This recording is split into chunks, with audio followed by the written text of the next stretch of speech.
To connect Galaxy Buds Live with your Samsung Galaxy S24 Ultra, swipe down the top of the screen and then tap setting icon.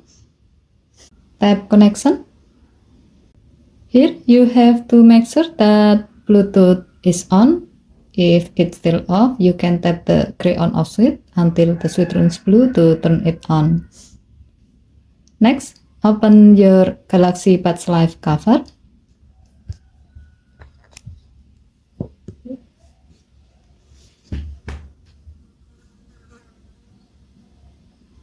As you can see, your phone will automatically detect Galaxy Buds Live.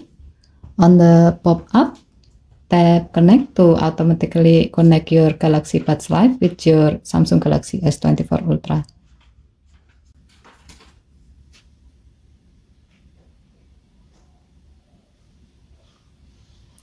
Once Galaxy Buds Live is connected to your phone, you can use it to listen to the media playback and answer calls. Okay, thank you for watching. Please help to like and subscribe. Have a nice day.